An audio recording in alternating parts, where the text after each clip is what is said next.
మా అన్నలు కార్మిక సోదరులందరికీ కూడా ప్రత్యేకంగా ఆర్టీసీ కార్మిక సోదరులకు ఆర్టీసీలో పనిచేస్తా ఉన్న ప్రతి ఒక్కరికి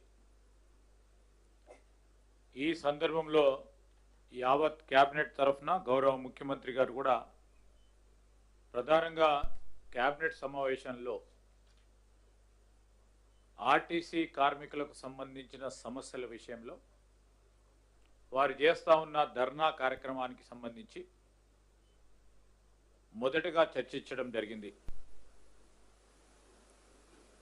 ప్రభుత్వం తరఫున వారికి మేము అపీల్ చేస్తా ఉన్నాం.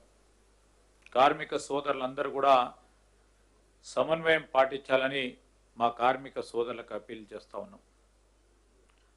సమస్యల పరిష్కారానికి తప్పకుండా ప్రభుత్వాలు చర్చలు చేపట్టడం జరుగుతుంది. ఆర్టీసీ కార్మికులకు మేము మనవి చేస్తా ఉన్నాం, ఎలాంటి తొందరపాటు చర్యలు పాల్పడొద్దని మేము కోరుతా ఉన్నాం. ప్రాణాలు తీసుకోవటం అనేది చాలా బాధాకరమైన విషయం. మరి ఇలాంటి ఆలోచన చేయొద్దని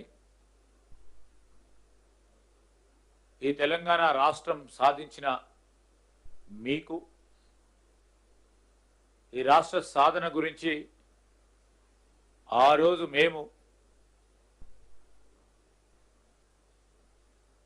ఫలితాలు రావాలి, అందరికీ లాభాలు జరగాలని ఒక ఆలోచనతో పోతా ఉన్న సందర్భంలో ఈరోజు ప్రజాపాలన మీ ప్రభుత్వం ఇది.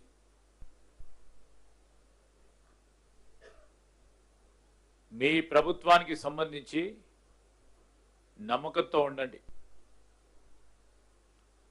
కార్మిక సోదరులు మీ కుటుంబాలకు అన్యాయం చేయకండి. క్షణిక ఆవేశంతో కొత్త సమస్యలు వస్తూ ఉంటాయి. అప్పుడప్పుడు కొన్ని ప్రేరేపిత శక్తుల ఒత్తిడికి బలి కావద్దని మేము విజ్ఞప్తి చేస్తూ ఉన్నాం. మా ప్రభుత్వం చిత్తశుద్ధితో మీ సమస్యలను పరిష్కారం చేయడానికి దృష్టి సారించి మరి వెంటనే చర్చలకు ముందుకు రావాలని మేము వారికి విజ్ఞప్తి చేస్తూ ఉన్నాం. కార్మిక సోదరులందరూ కూడా మేము కోరుతా ఉన్నాం, నిబ్బరంగా ఉండండి. సమస్యలు పరిష్కారం చేయడానికి ప్రజాస్వామ్య యుతంలో తప్పకుండా ముందుకు తీసుకెళ్లే ఒక కార్యాచరణ తీసుకుంటాం. కార్మిక సోదరులకు సంబంధించిన వారి నాయకులతో కూడా